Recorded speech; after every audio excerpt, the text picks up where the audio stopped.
Madre, mother, mama, May, mother, mama, mama, mama, mother, mother, mother, mother, mother of Sister Gorilla Shabazz, daughter of Malcolm, little sister, brother, Minister Louis Farrakhan, pair, father, padre, father. We are here to thank you for coming together tonight, for showing unity to the world, showing the world that we are here to join hands in unity, to show our young brothers and sisters that we know how to walk in peace and dignity. We know finally how to live.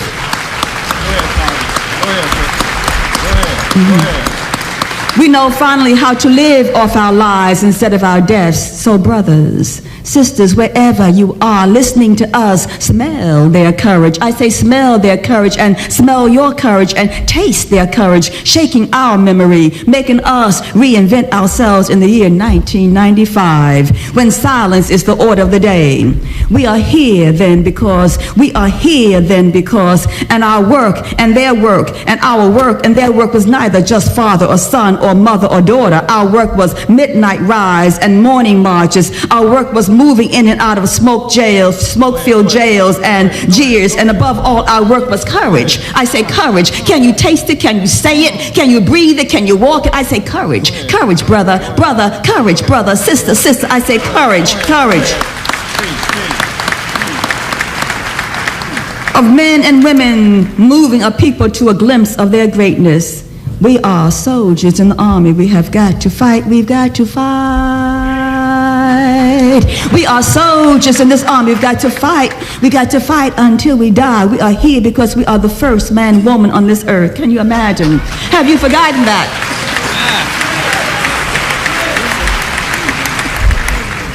What does it mean to be first and now to be last? Tell me, how do we get to be last on this earth? And how, on the continent of Africa, when you see the first people called Twa, who are now known as Hutu, deal with that, are now killing each other, And tell me, what genetic thing is that all about? You got people who were first on the planet Earth now killing each other. And tell me, what does that mean genetically for all of us? What does that mean for the first man, woman, peaceful on this earth, can now murder and hack each other at will? What lesson is that for us here in the States, my brothers and sisters, in the Americas? Let no one come between us. Let no one come between us. What does it mean for our young to shoot each other at will? Let no one come between us. What does it mean when we hear the sounds, mama, mama, mama, mama, mama, mama,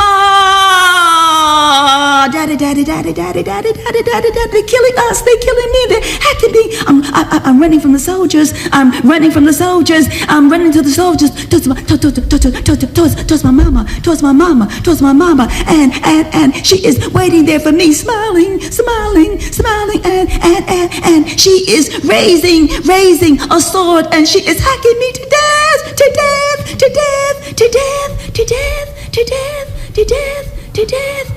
What do it mean? What do it mean when we kill each other willingly at will? What it means for us now moving towards the 21st century, my brothers, my sisters. What it means finally is we got to learn how to live. We got to learn and talk about what it means to live. I mean, the question for us all as Africans in the Americas, on the continent, in any continent, is how do we live? How do we live, blood? How do we live, blood? How do we live, Latino? How do we live, Asians? How do we live, whites? How do we live on this earth? How do we live and walk in dignity? How do we live upright and walk, How you gonna do it, blood? How you gonna live? How you gonna live with that machete in your hands? How you gonna live with that Uzi in your hand? How are you gonna live? How are you gonna finally live? I